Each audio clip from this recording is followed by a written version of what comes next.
ठीक है सर। तो आज मेजरमेंट का सबसे last method that is our expenditure method. आपको याद होगा 3 फेजेस हम लोग पढ़े थे, जिसमें प्रोडक्शन था, इनकम जनरेशन था, यस डिस्पोजिशन था। तीनों फेज पे ही तीनों मेथड क्या है, बेस्ड है। ठीक है, प्रोडक्शन फेज पे प्रोडक्शन मेथड सर। था, और आपका यस सर। इनकम जनरेशन पे इनकम वाला, और डिस्पोजिशन पे आपका कौन सा है, एक्सपेंडिचर। ठीक है, तो आज इसके पूरे कथा कहानी को हम लोग क्या करेंगे, डिस्कस करेंगे।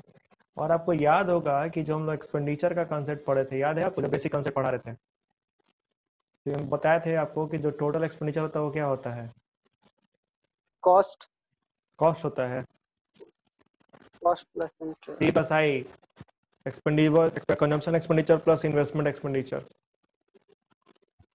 यही ना होता है। याद है पहले का, कंजप्शन। हाँ सर याद है। Consumption expenditure plus investment expenditure. खैर, तो देखिए, national income by expenditure method का मतलब क्या हुआ। National income by expenditure method, या इसी को कंजम्पशन एंड इन्वेस्टमेंट मेथड भी कहते हैं, या इसी को इनकम डिस्पोजल मेथड भी कहते हैं। डिस्पोजल मतलब होता है खत्म होना, खर्च होना। ठीक है, तो नाम याद रखिएगा, एक्सपेंडिचर मेथड का ही नाम कंजम्पशन एंड इन्वेस्टमेंट मेथड भी है, और इसी का नाम इनकम डिस्पोजेबल मेथड भी है। ठीक है, भाई वेटिंग रूम में कौन अटक गया है, आ जाओ। तो बोलता है कि it refers to total expenditure incurred by the normal resident। ठीक है, नेशनल इनकम एक्सपेंडिचर मेथड से हम क्या समझते हैं, तो टोटल एक्सपेंडिचर जो इंकर्ड किया गया है किसके द्वारा, नॉर्मल रेसिडेंट के। माइक बंद रखो अपना, जिसका माइक चल रहा है। मौसीन है। तो नेशनल इनकम एक्सपेंडिचर मेथड का मतलब क्या हुआ, इसका मतलब हुआ total expenditure. Total expenditure incurred by the normal resident, किसके द्वारा, नॉर्मल रेसिडेंट के द्वारा, on the purchase of final goods and services during an accounting year. तो नॉर्मल रेसिडेंट के द्वारा जो टोटल एक्सपेंडिचर इंकर्ड होगा on the purchase of final goods and services, अगर आप उसे सम अप कर देंगे तो आपको नेशनल इनकम क्या हो जाएगा, मिल जाएगा बाय एक्सपेंडिचर मेथड। इसके कंपोनेंट क्या क्या हैं, तो हम पहले ही बोले हैं कि जो एक्सपेंडिचर मेथड में है, एक्सपेंडिचर 2 चीजों से मिलकर बना है। ठीक है, जो टोटल एक्सपेंडिचर होता है वो क्या होता है, सी प्लस आई होता है, consumption expenditure plus investment expenditure. तो इसी का सब डिवीजन हम लोग देखेंगे, मतलब फॉर्मूला को समझने के लिए। तो कंजम्पशन में कौन कौन करेगा, कंजम्पशन आपका हाउस होल्ड सेक्टर भी कर सकता है, और गवर्नमेंट भी करती है। किस लिए, उन चीजों के लिए जो वो गरीबों के लिए क्या करती है, खरीद के उन्हें प्रोवाइड करती है। डिस्कस किए थे हम लोग कंसेप्ट वाले क्लास में, याद आ रहा है। ठीक है, तो इस हिसाब से जो आपको हाउस होल्ड सेक्टर करेगा वो हो जाएगा आपका private final consumption expenditure, PFCE। ठीक है, प्राइवेट फाइनल कंजम्पशन एक्सपेंडिचर। और गवर्नमेंट जो कंजम्पशन पे खर्च करेगी तो हो जाएगा गवर्नमेंट फाइनल कंजम्पशन एक्सपेंडिचर। ठीक है, तो सी वाला पोर्शन कवर हो गया। सी वाले पोर्शन में 2 चीज आ रहा है, PFC और GFC, private final consumption expenditure plus government final consumption expenditure. इसके बाद से क्या है, मेरा इन्वेस्टमेंट है। तो इन्वेस्टमेंट का आपका क्या हो जाएगा, gross domestic capital formation. Capital formation word याद है ना, इन्वेस्टमेंट को ही क्या कहते हैं, कैपिटल फॉर्मेशन। इन्वेस्टमेंट को ही कैपिटल फॉर्मेशन कहते हैं। तो जो ग्रॉस बेसिस पे टोटल कैपिटल फॉर्मेशन हो रहा है आप वो वैल्यू ले लेंगे, और इसमें जो आप जोड़ेंगे नेट एक्सपोर्ट, यानी कि export minus import, export minus import. Net export कैसे निकलता है, तो नेट एक्सपोर्ट का मतलब हो गया एक्स माइनस एक्स का मतलब हुआ एक्सपोर्ट, और एम का मतलब हुआ इंपोर्ट। ठीक है, तो नेट एक्सपोर्ट जब आप जोड़ देंगे, जब ये चारों चीज आप समअप करेंगे, जब ये चारों चीज आप क्या करेंगे, समअप करेंगे, जोड़ेंगे, private final consumption expenditure plus government final consumption expenditure plus gross domestic capital formation और प्लस नेट एक्सपोर्ट, तो आपको क्या मिलेगा, क्या मिलेगा आपको, GDP MP। और आपका जो आंसर है वो तो GDP MP नहीं है, आपका आंसर क्या है, NNPFC, नेशनल इनकम, NNPFC। तो NNPFC को ही क्या कहते हैं,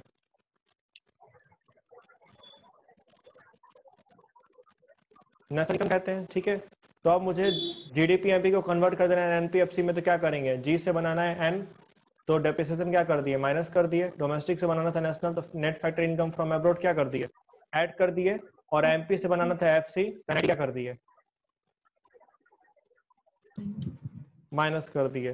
finally you will get your NNPFC, that is your national income, और इस तरीके से आपका क्वेश्चन क्या हो जाएगा, सॉल्व हो जाएगा। यहां तक बातें समझ में आई आप लोगों को? Yes yes sir. ठीक है, तो अब यहाँ एक चीज समझिए, जैसे जो आपका ये है, जो आपका क्वेश्चन इतना आसान भी नहीं होगा कि एकदम सीधा आप ये वैल्यू उठाएंगे बन जाएगा।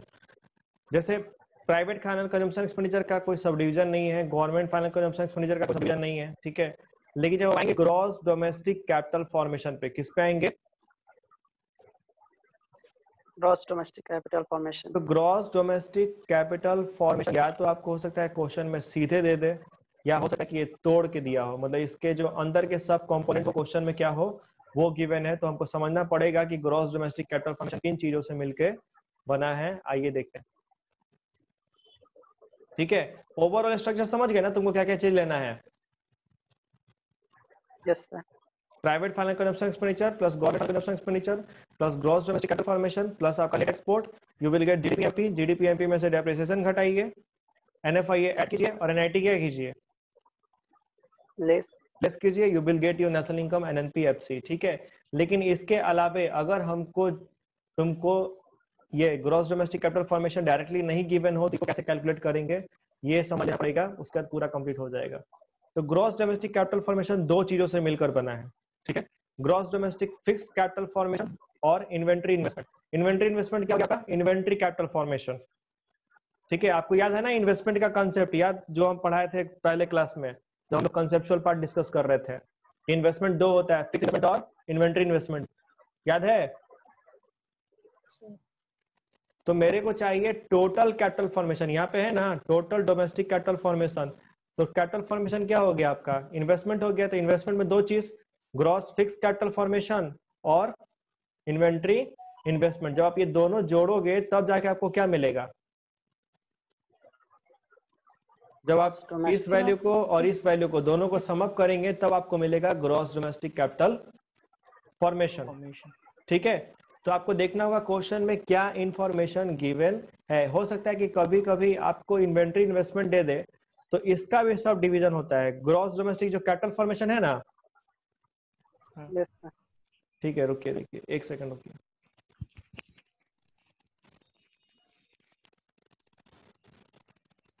तो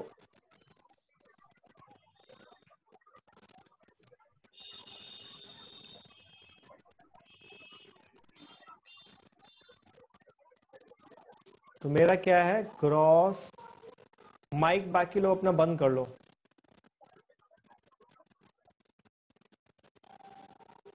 ग्रॉस डोमेस्टिक कैपिटल फॉर्मेशन, या इसी को ही कह सकते हैं gross fixed investment, gross fixed investment, ठीक है, जो ऊपर में पार्ट आया था। तो ग्रॉस डोमेस्टिक कैपिटल फॉर्मेशन इसका भी सब डिवीजन होता है, मतलब ये भी किन चीजों से मिलकर बना होता है ये हमको पता होना चाहिए। खैर इतना डिटेल में तो क्वेश्चन नहीं आता है, लेकिन फिर भी आपको जानकारी होनी चाहिए, क्या पता कहीं पूछ ही दे। तो ये देखते हैं कि ग्रॉस फिक्स इन्वेस्टमेंट या ग्रॉस डोमेस्टिक कैपिटल फॉर्मेशन किन किन चीजों से मिलकर के बना हुआ है। तो आपको देखना है कि फिक्स इन्वेस्टमेंट कौन कौन कर रहा है इकोनॉमी के अंदर में। तो बिजनेस सेक्टर करता होगा ना, on the purchase of machinery and other equipments, करेगा कि नहीं करेगा? फिक्स इन्वेस्टमेंट बिजनेस सेक्टर करेगा। Yes sir. तो वो आपका क्या कहलाएगा? वो आपका कहलाएगा बिजनेस फिक्स्ड इन्वेस्टमेंट। तो बिजनेस सेक्टर जो फिक्स इन्वेस्टमेंट करेगा वो कहलाएगा बिजनेस फिक्स्ड इन्वेस्टमेंट। इसके अलावा गवर्नमेंट भी तो प्रोड्यूसर के रोल में होती है ना। जो ट्रेन है, जो रेलवेज है, गवर्नमेंट का है कि नहीं है? तो गवर्नमेंट उसके ऊपर पैसा लगा रही है कि नहीं लगा रही है? तो गवर्नमेंट लगाएगी तो क्या हो जाएगा? Government fixed investment. इसके अलावा जो हाउस होल्ड सेक्टर है, जो हम लोग हैं, ठीक है, तो हाउस होल्ड सेक्टर भी फिक्स इन्वेस्टमेंट करता है, घर और बनाता है कि नहीं बनाता है? Yes sir. तो वो कहलाता है इन्वेस्टमेंट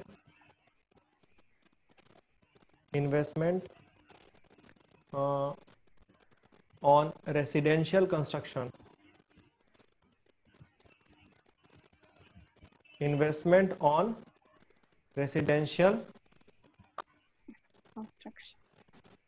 कंस्ट्रक्शन बाई किसके द्वारा?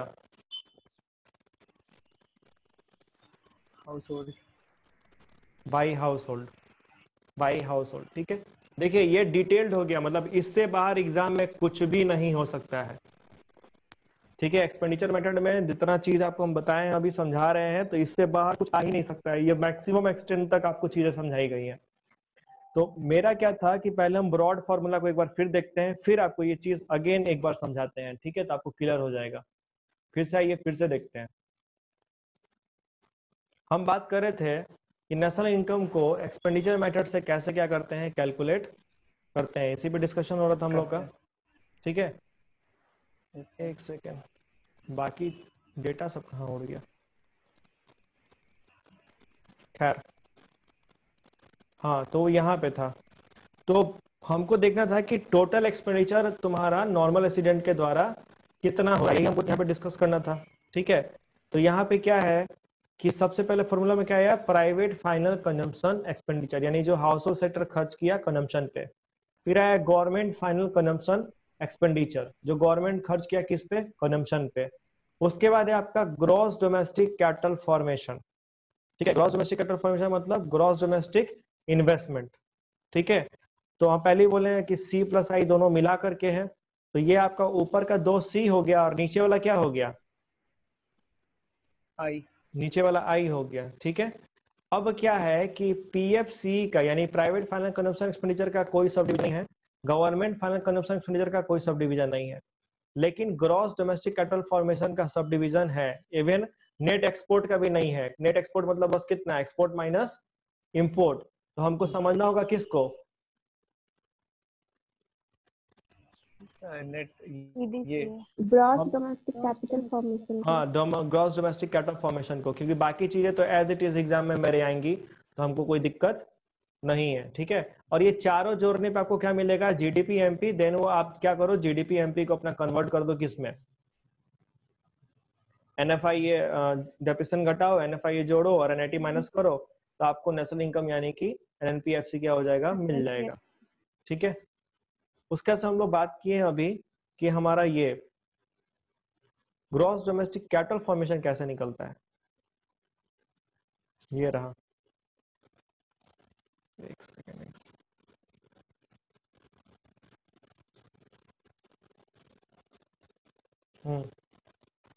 तो बात हुआ कि ग्रॉस डोमेस्टिक कैपिटल फॉर्मेशन, तो ग्रॉस डोमेस्टिक कैपिटल फॉर्मेशन बना दो चीज से, gross domestic fix capital formation और उसमें जोड़े क्या, इन्वेंट्री इन्वेस्टमेंट।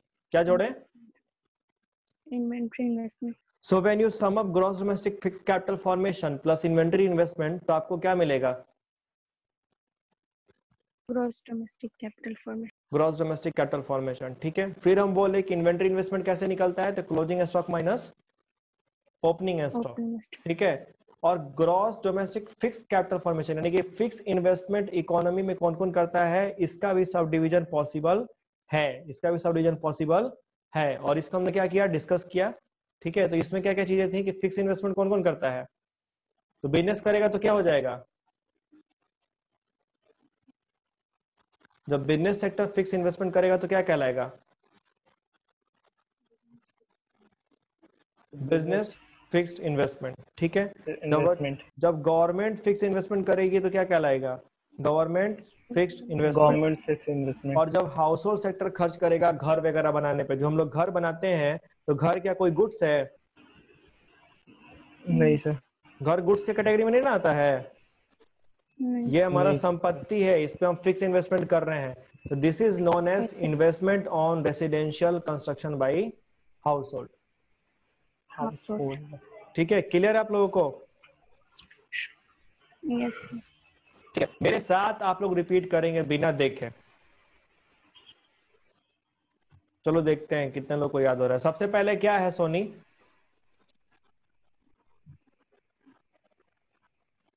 सबसे Yes, पहले क्या sir. है, सबसे पहले फॉर्मूला में क्या आ रहा है? सर जीडीपी एमपी को चेंज करना एनएनपी में। तो जीडीपी सबसे एमपी पहले कैसे निकलेगा? जीडीपी एमपी चार चीजों से मिलकर निकल रहा है। Yes sir. इन वो चार चीजें क्या क्या है? Business investment. तो क्या हो जाएगा? Residential construction investment by the household sector, यानी कि जो घर बनाने पे जो खर्च कर रहा है हाउस होल्ड सेक्टर, उसको इंक्लूड करेंगे। ठीक है। और क्या था आपका? चेंज इन इन्वेंट्री था। चेंज इन इन्वेंट्री क्या है? Closing stock minus opening stock. Opening stock. ठीक है। तो ये पूरा जो है ना, पूरा आपको याद होना चाहिए एग्जैक्टली कि किसके अंदर में क्या क्या चीजें आती हैं। ठीक है। अगर हमको क्वेश्चन में दे देगा ग्रॉस डोमेस्टिक कैपिटल फॉर्मेशन, तो फिर हमको मतलब ही नहीं है कि फिक्स इन्वेस्टमेंट कितना है कि चेंज इन इन्वेंट्री कितना है। बात समझ रहे हो लोग? यस। अगर बड़ा कंपोनेंट क्वेश्चन में गिवन है तो फिर नीचे के कंपोनेंट से कोई मतलब नहीं है। नहीं है। हाँ, अगर बड़ा कंपोनेंट नहीं दिया है तो हमको सब कंपोनेंट्स को जोड़ के उसको लाना पड़ेगा। तो एक्सपेंडिचर मेथड में स्टूडेंट को प्रॉब्लम उसी पोर्शन में होता है। अगर वो पोर्शन आपका क्लियर है, कौन सा? ग्रॉस डोमेस्टिक कैपिटल फॉर्मेशन वाला, तो फिर आपको दिक्कत नहीं होगा, क्योंकि private finance consumption expenditure direct दिया रहेगा, government finance consumption expenditure direct दिया रहता है। नेट एक्सपोर्ट आप निकाल सकते हैं, एक्सपोर्ट माइनस इंपोर्ट की वैल्यू। ठीक है। तो आपको सिर्फ फोकस किसके ऊपर करना है? All you need to focus over gross domestic capital formation. Gross domestic capital formation कैसे निकलेगा? तो gross domestic fixed capital formation plus change in inventory. ठीक है। अब gross domestic fixed capital formation में तीन चीजें, business fix investment, government fix investment और प्लस क्या आपका residential construction investment by the household sector. ठीक है। याद कर जाओ, यहीं पे दिमाग में बैठा लो, बाद में नहीं। बात समझ रहे हो? ये चीजें एग्जैक्टली ऐसे ही आपको याद और होनी चाहिए, तब आपको दिक्कत नहीं होगा। ठीक है। क्या सबको समझ में आ गया फॉर्मूला कि एक्सपेंडिचर मेथड से कैसे कैलकुलेट करना है? Yes sir. और हम लोग सर लिख लेंगे उसको, फिर याद कर लेते हैं। और हम लोग जहां से शुरू हुए थे हम चीजें वहीं से डिस्कस किए। हम आपको बेसिक क्लास में समझाए थे कि एक्सपेंडिचर जो होता है वो दो चीज से मिलकर बना हुआ है। जो खर्च होता है फाइनल गुड्स पे, फाइनल गुड्स पे जो खर्च होता है वो दो चीज से था।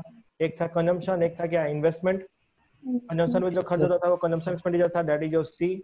और इन्वेस्टमेंट पे जो खर्च होता था वो इन्वेस्टमेंट एक्सपेंडिचर था, दैट इज योर आई। ठीक है। अब यहाँ पे जो चार चीजें हम लोग लिए थे, चार चीजें समझने के लिए, तो उन चार में दो क्या था? दो सी का कंपोनेंट था, गवर्नमेंट और तुम्हारा प्राइवेट फाइनेंस कंजम्पशन एक्सपेंडिचर वाला, और ग्रॉस डोमेस्टिक कैपिटल फॉर्मेशन और नेट एक्सपोर्ट क्या था आपका? आई वाला आई था। इन्वेस्टमेंट। ठीक है। तो बस जो चीजें आप सीख के आ रहे हो ना, वही है, कुछ भी होगा नहीं। National income is very easy, believe me, it's very easy. इससे इजी चैप्टर कोई नहीं है पूरे मैक्रो इकोनॉमिक्स में। लेकिन अगर आप इसको गलत तरीके से पढ़ेंगे